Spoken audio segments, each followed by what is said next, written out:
has hablado de que se podía hacer derecho y el resto había una foto de, no sé si de mujeres con casco. Ingenieras, sí. Ingeniera.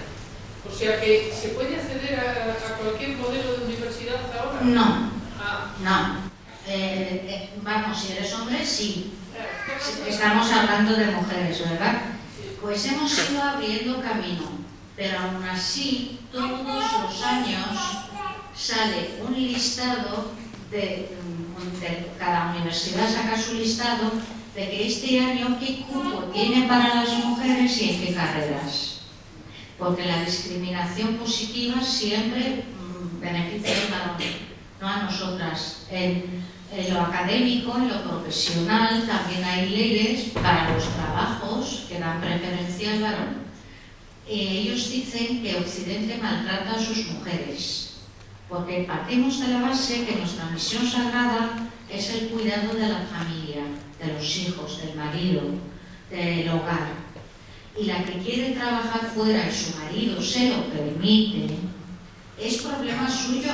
No puede abandonar lo que hay dentro de la casa, que es su primordial responsabilidad. Ellos parten de esta base. Y dicen que las mujeres, por ejemplo, no nos conviene, y dan charlas en las universidades de qué carreras recomiendan para las mujeres.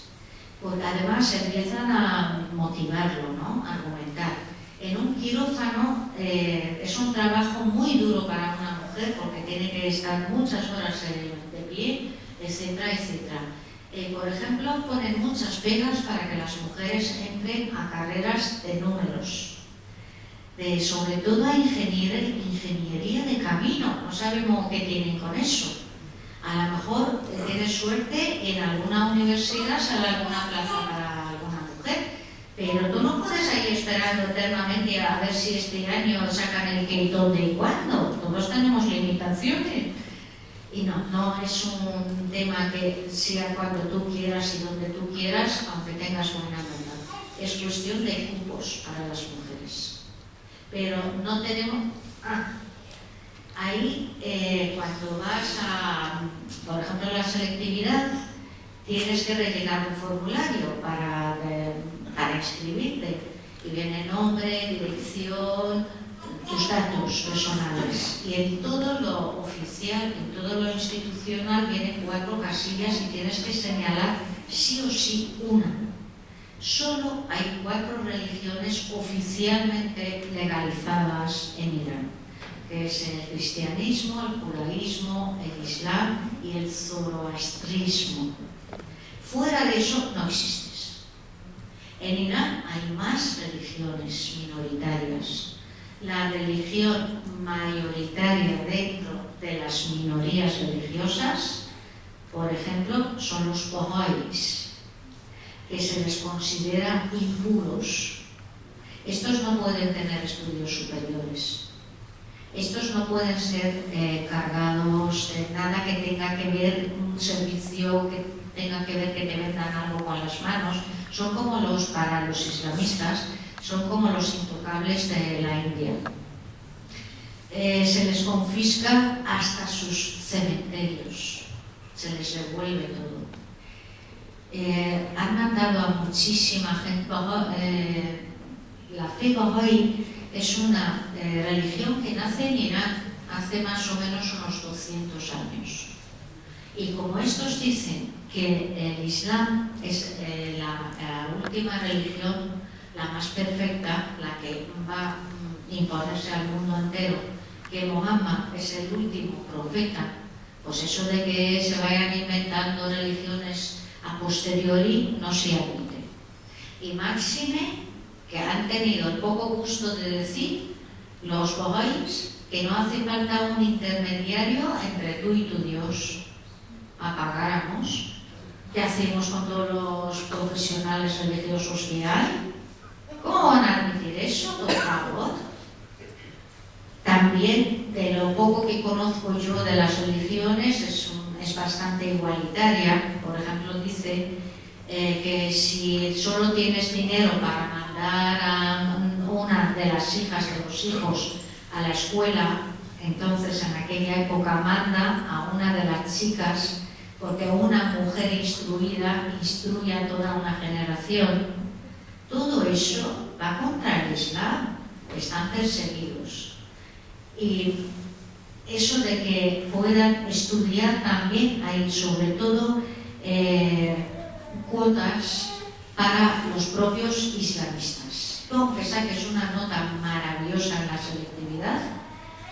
Antes que tú, como aquí tenemos, por ejemplo, turno de discapacidad, pues allí está, como pasaba donde iba, que se echaron en Indonesia, que se echaron a las calles por este tema de que había cupos de privilegio para los gobernantes y sus hijos. Pues esto ocurre aquí también. Entonces sí, podemos estudiar, pero no es lo que tenemos aquí, por ejemplo, en un país libre. Gracias. Sí, hoy, bueno, muchas gracias por la charla. Gracias por invitarme. Fenomenal. Hoy, sin ir más lejos, dentro de la polémica actual aquí en el Estado español, escribía Silvia Carrasco un artículo que decía en El Común, titulado "Que no nos engañen, que el feminismo no se ejerce contra las mujeres". Dentro de estos días, cómo se está caldeando el tema del burka, etcétera, la misma autora comentaba que estamos un poco, el feminismo, alucinadas entre la prohibición de la ultraderecha, que sabemos que no es la solución, pero tampoco la legitimación que se están planteando desde muchos sectores de la izquierda, ¿no? O de la pseudoizquierda, porque hay quien no consideramos esto izquierda. ¿Cómo estás viendo tú el debate? Porque realmente lo que estamos aludiendo también desde el feminismo y lo que estamos diciendo es que tenemos leyes, que tenemos, sin ir más lejos, el artículo 14 de la Constitución española y la Ley Integral de Igualdad entre Hombres y Mujeres del 2007, que no podemos consentir ni llevar a las niñas con un burka a la escuela, ni tener a las mujeres que no van a salir y las van a encerrar en casa. Hombre, pues es que tenemos leyes para que a las mujeres no nos traten como si fuéramos animales en este país. No sé cómo estás viendo tú el tema. Ya. Menos, porque nuestras hermanas afganas tienen menos derechos. Mucho menos. Un animal callejero en Afganistán. Yo desde luego estoy alucinada, indignada, son unos sentimientos muy desagradables. Rabiosa, entra mucho coraje cuando veo que las mujeres, siglo tras siglo, seguimos siendo las que menos importamos a nadie. Todos son intereses políticos, económicos, y lo nuestro siempre puede esperar. Y hasta nos lo venden a nosotras mismas y hasta lo compramos. Bien por ignorancia, por miedo al rechazo de la manada, que eso hace mucho efecto, porque para no ir con la corriente, para no aceptar lo que dice la mayoría y quedar bien y no discutir, para no hacer eso hace falta tener un punto de valentía que no todo el mundo lo tiene. Yo cuando así titular leí lo de que no firmaron la propuesta de ley de Vox, pues me dio rabia. Por poco, ¿eh? Pero luego leí la explicación de los motivos de que lo habían propuesto. Digo, menos mal que no lo han firmado. Menos mal, porque la exposición de motivos para mí viene de otro planeta, no tiene que ver con el España que yo conozco. Viene desde el odio, viene desde rechazo, desde islamofobia.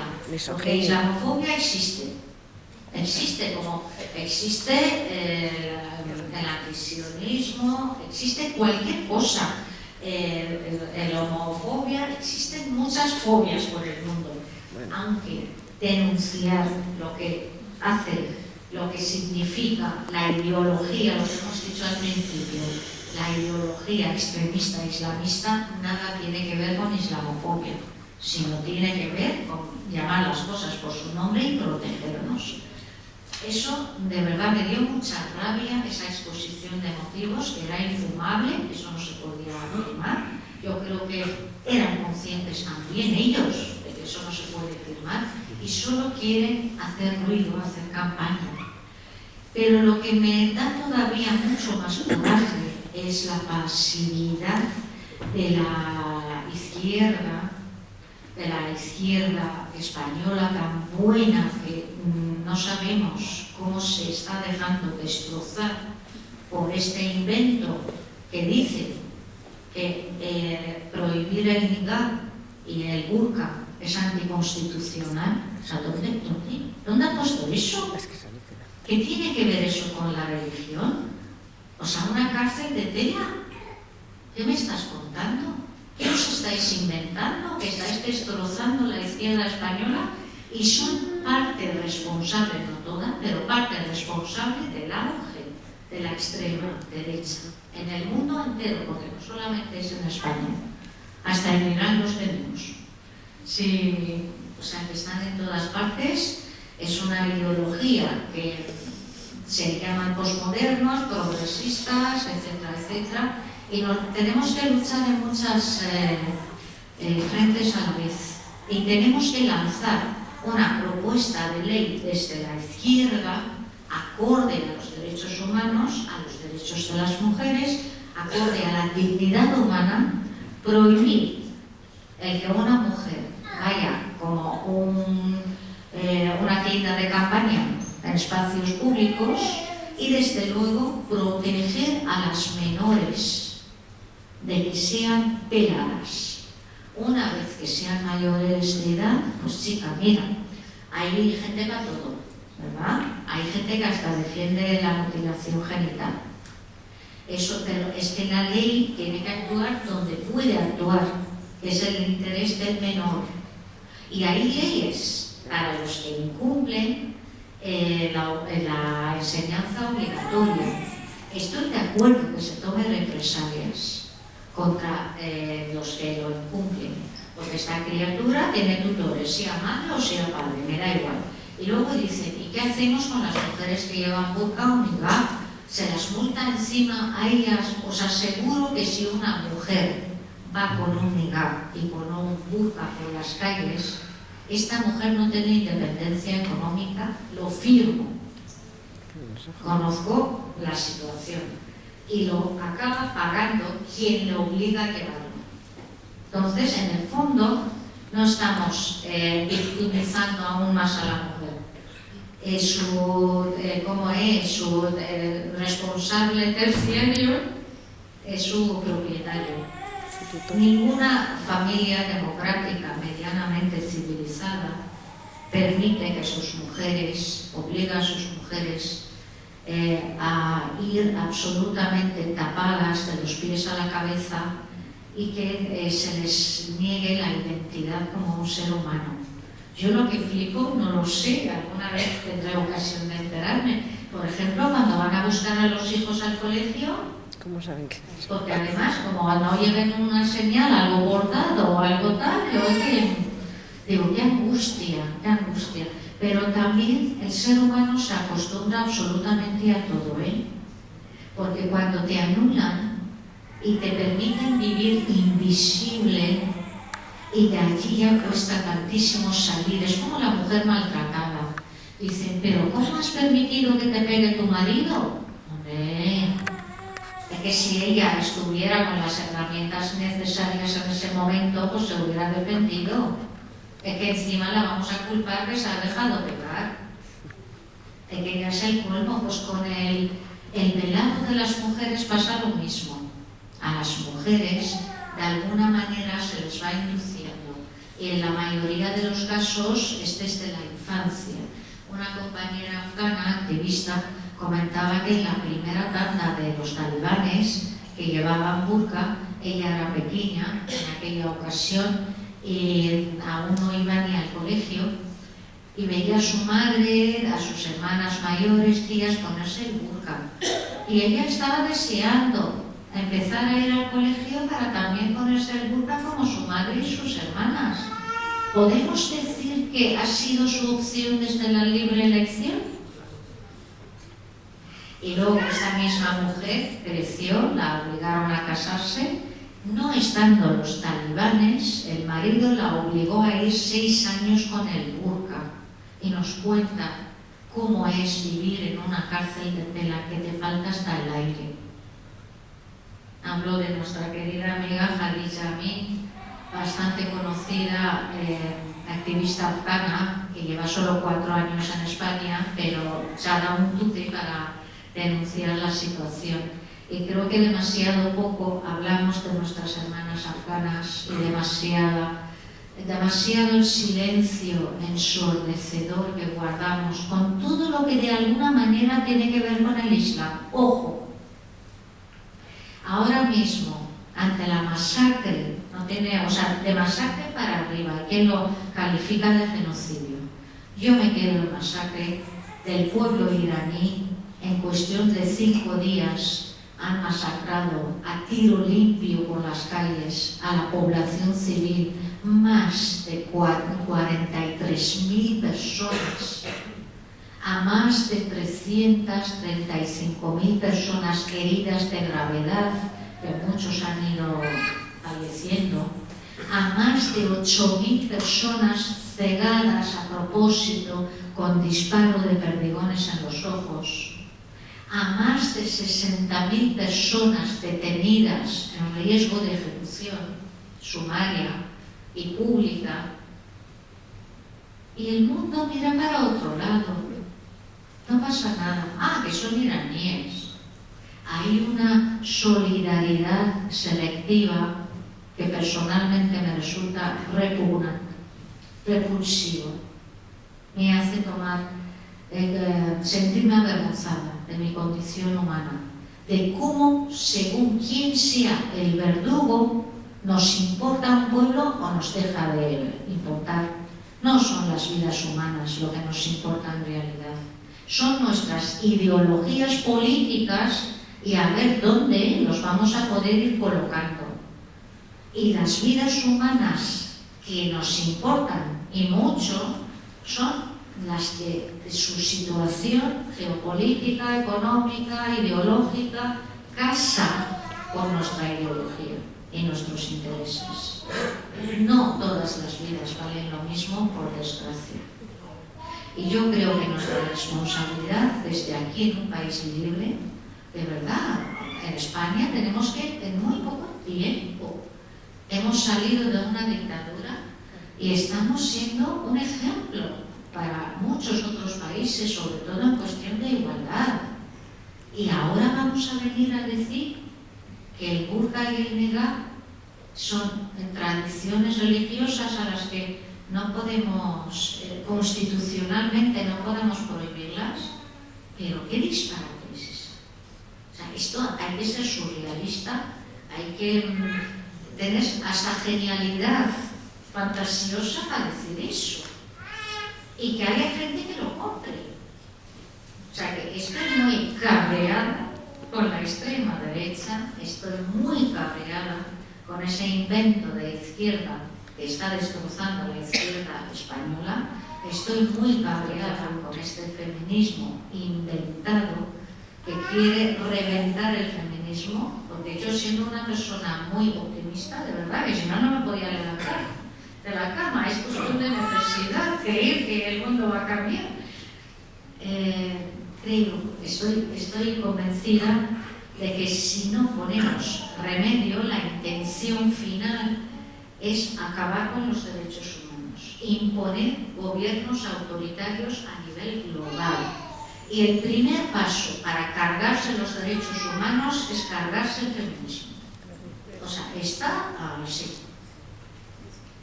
Y tenemos que estar alertas, alertos y plantar cara. No podemos relajarnos. Es muy grave lo que nos viene encima.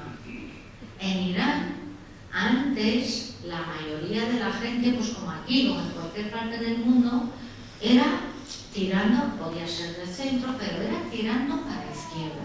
Ahora está siendo al revés. En Irán, en España, en cualquier parte del mundo, sobre todo la juventud. Y esto no es casualidad. Esto da miedo, y sobre todo tenemos a pueblos como el iraní, como afganos, que hemos visto cómo de la noche a la mañana se les ha apresado. Los prisioneros de guerra tienen más derechos que las y los iraníes en nuestra propia tierra.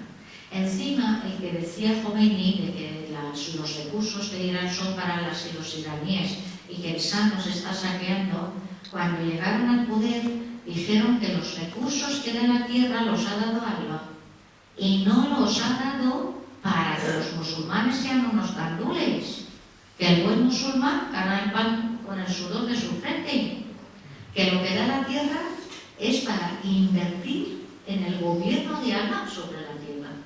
De allí que hayan creado, financiado, mantenido tantos grupos terroristas e islamistas por el mundo. Todo eso es como un puzzle y por algún lado tenemos que empezar a sacar las piezas, que dan pánico, dan espanto. ¿Qué salida ves ahora, Irán? En Irán la salida que tengamos, desde luego, está muy lejos de lo que nos gustaría.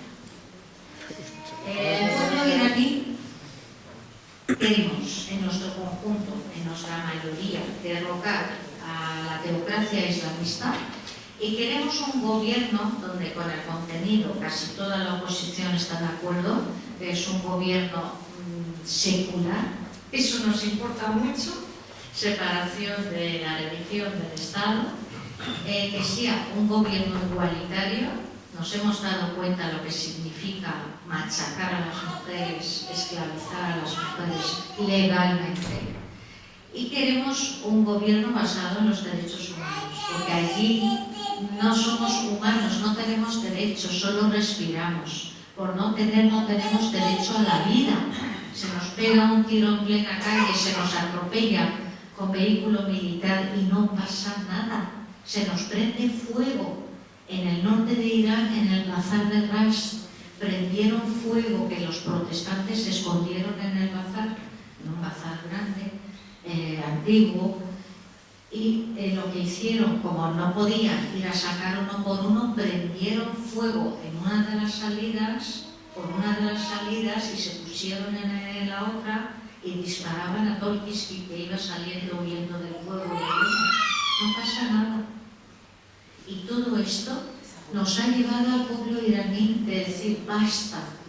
Con la permanencia de la teocracia islamista en el gobierno de Irán, los iraníes, las iraníes estamos condenadas a una muerte segura. No hay agua, no hay aire, no hay pan. Hay familias que no pueden hacer 3 comidas al día. Hay familias, ellos mismos reconocen que más del 60% de la población vive bajo el umbral de la pobreza. Y más del 40% vive bajo el umbral de la absoluta pobreza. Hay familias en las que la mujer se tiene que prostituir y el resto se tiene que hacer el tonto para dar de comer a los hijos. Hay que vender órganos. Cuando te acercas a hospitales, sobre todo, tú ves los carteles. Varón sano, 30 años, me urge riñón. Precio. Se vende córnea, se vende médula, se vende corazón, con tal de que tus hijos no acaben en la calle, o se vende un hijo, una hija, para poder dar de comer al resto y que no se mueran de hambre. La situación de Irán es absolutamente crítica. No estamos hablando de un país en el que no tenemos derechos, como pudiésemos, por ejemplo, estar hablando de Qatar, de Emiratos, de Arabia Saudí. Aquí la gente no muere de hambre, no muere de enfermedades que ahora, desde hace años, en Irán muere la gente como si estuviera en la Edad Media. Lo nuestro es una crisis humanitaria. Y lo que dice el pueblo iraní desde dentro, pide socorro, pide una intervención internacional de rescate al pueblo iraní. Y hay una herramienta que existe. La ONU aprobó en 2005 un acuerdo que se llama de responsabilidad de protección, que se escribe R, 2 en número, P de Valencia, como así de manera reducida. Sí, R2P, 2 en número, en el que contempla de que cuando un gobierno no es capaz de defender a su pueblo, a su propio pueblo, o que es el propio pueblo el que está masacrando a su propio pueblo, Hay una responsabilidad a nivel internacional de intervención y el pueblo iraní lo estamos pidiendo y no se nos ha hecho caso en ningún momento. Y viene El Salvador, el único que dijo al pueblo iraní de que voy a acudir a vuestro rescate, que hasta la fecha no ha hecho nada, absolutamente nada. Pues este señor, que también parece que es de otro planeta, el señor Trump, ¿verdad? Que yo cada vez digo, entiendo menos, se me están yendo ya, todos los plomos se me están fundiendo. Y este señor, pues, ha dicho que va a acudir al rescate del pueblo iraní. Ante la desesperación de un pueblo que se está muriendo de hambre, de sed, de miseria, cualquiera que venga a echarles una mano desde fuera, cualquiera será bienvenido. Tanto es así que hay, no todo el mundo, pero hay personas en Irán que están deseando que Estados Unidos ataque no a Irán, sino a las autoridades islamistas, porque es del todo absolutamente imposible que un pueblo desarmado podamos hacer frente a una inquisición islamista armada hasta los dientes y que no tiene límites en su crueldad, en su criminalidad y en su barbarie. No hay límites. Cada vez que hay unas protestas o un levantamiento se supera a sí misma. Pero no hay interés en hacer esa intervención porque hay intereses. Claro, pero la gente Y además, está... tenéis que saber que van a masacrar a la población. Claro, es que es injerencismo o no. Es que mira, a nosotros y a las mujeres las primeras nuestros gobernantes. Entonces, la gente piensa, si cae bomba, no va a caer en todas las casas. Sí, claro. Es jugar a la ruleta rusa, cosa que con los islamistas es muerte segura. Es como cuando hay fuego y hay gente que opta por tirarse al vacío. Hay quien sobreviva con fracturas y otra que se mate, pero no quiere morir quemado. He entendido que es un 10% el que Tirando por lo alto. el que detecta el poder. El que defiende. No, que digamos quiere que permanezcan en el poder, no a nivel ideológico todos ni muchísimo menos, sino la mayoría por temas económicos, porque la corrupción es tremenda. Hay unas 1000 familias que se están llevando los inmensos recursos de Irán, se lo llevan unas 1000 familias que mayormente viven de un lujo abominable dentro de Irán y fuera. Todos tienen mansiones en diferentes países y sus hijos, nietos viven en un estilo de vida occidental y con un lujo de verdad que llega a ser ya obsceno, llega a ser. Y fijaros si esta vez ha sido barbaridad lo que han hecho los propios criminales de siempre en Irán, que ni siquiera ellos mismos pueden asumirlo. Dicen que han sido agentes de Mossad los que han venido a Irán a masacrar al pueblo iraní.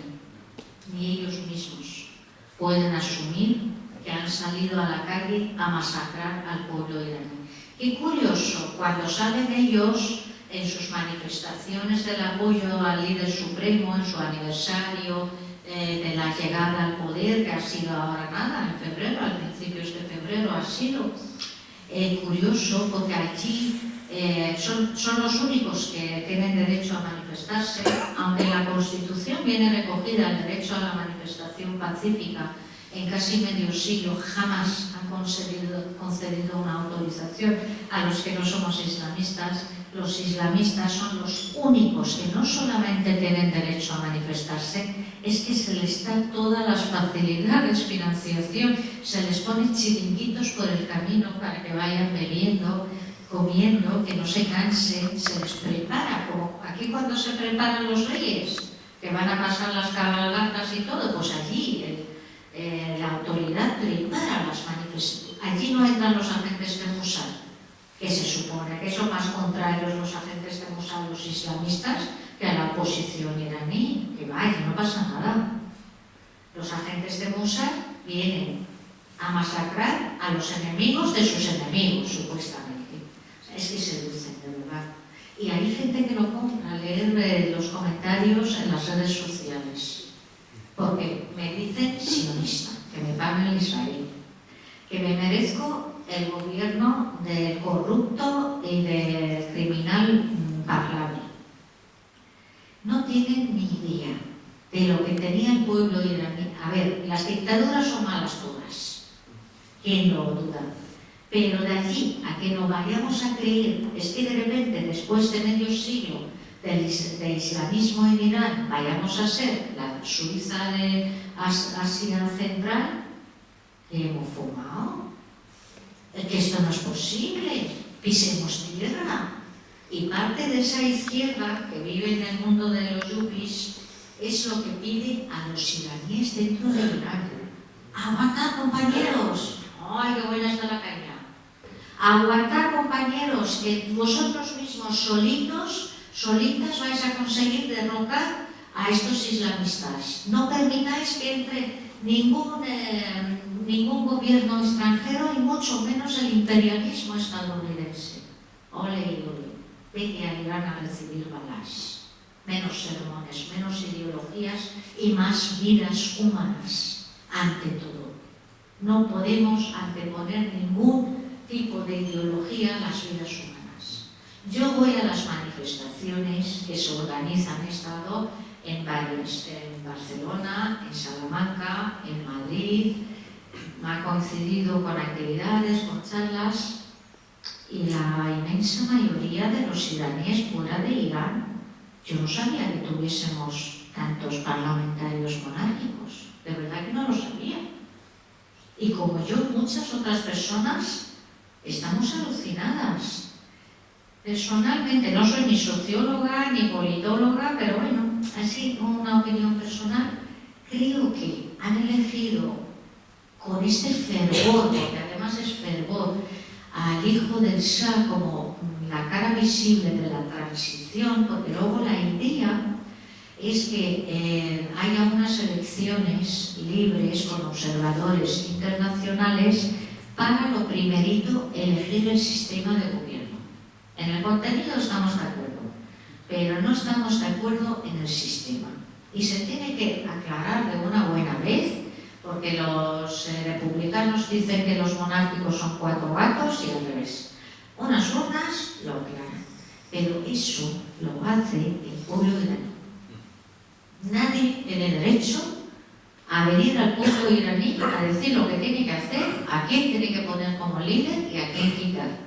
Mucho menos cuando el mundo entero nos ha tenido abandonado durante medio siglo de tortura infinita, porque no os podéis imaginar lo que es vivir en una dictadura religiosa. La Inquisición católica no llegó a gobernar directamente, y fijaros lo que lió. Imaginaos que estuviese gobernando la Inquisición católica en el siglo XXI. Es que abrazaríais al diablo en persona si con eso podríais quitaros de encima. No os podéis imaginar lo que es eso. Eso saldrá el día de mañana en documentales, en libros, en películas, y yo creo que el mundo entero se va... Si tiene esto de conciencia, debería de sentirse un poco, culpable no es la palabra, pero avergonzado de decir, no hemos querido ver, hemos estado pendientes de otro tipo de conflictos, hemos estado apoyando, que luego pase, el resultado ya no está en nuestras manos, de verdad, no están en las políticas que vamos a intentar incidir, pero nosotros, el pueblo, no podemos de golpe y porrazo quitar un gobierno, poner otro, poner a salvo a otro pueblo de golpe, pero tenemos la responsabilidad de actuar. Y en España, sobre todo, hemos visto cómo somos capaces de echarnos a las calles por otros pueblos, porque somos un pueblo solidario. Pero ¿por qué por unos sí y por otros no?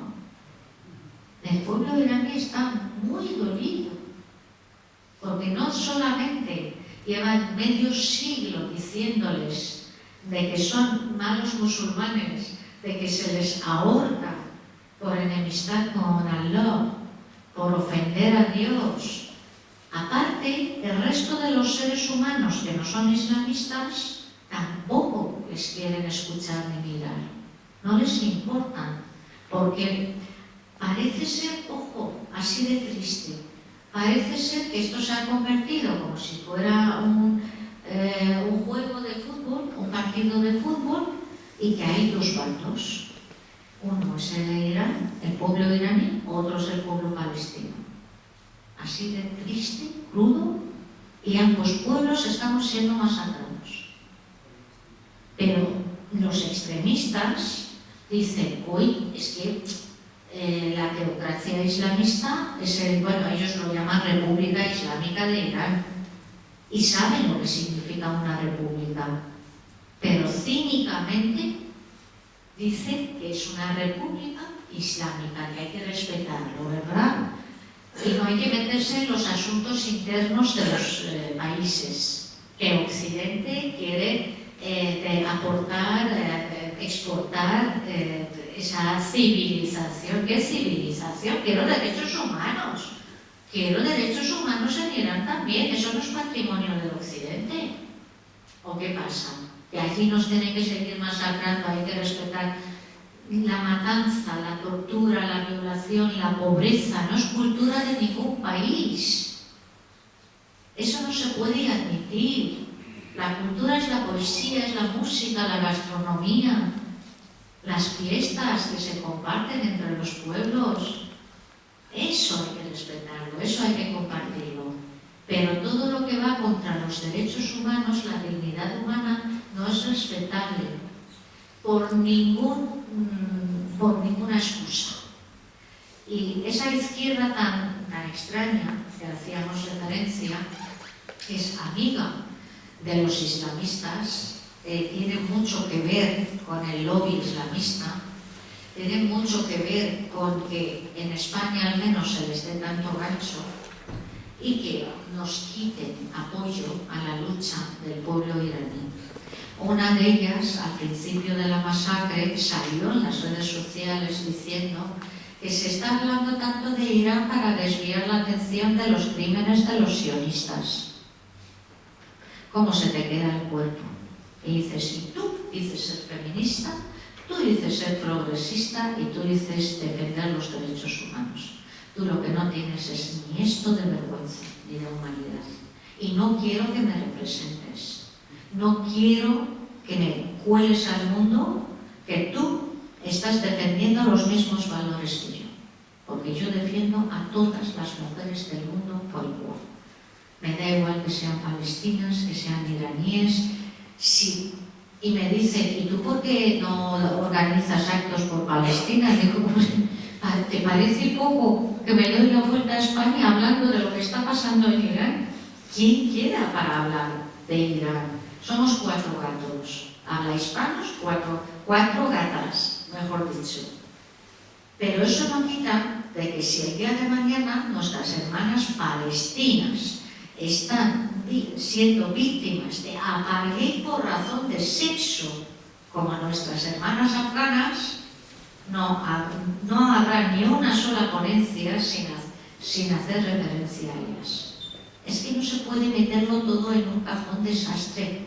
Luego pasa lo que pasa. Yo soy activista contra el apartheid por razón de sexo. Y también aprovecho para defender los derechos de las minorías religiosas, étnicas, la disidencia y la minoría sexual, que en el islamismo se les ejecuta, se les apedrea, se les tira por un alto, que es un delito la diversidad sexual.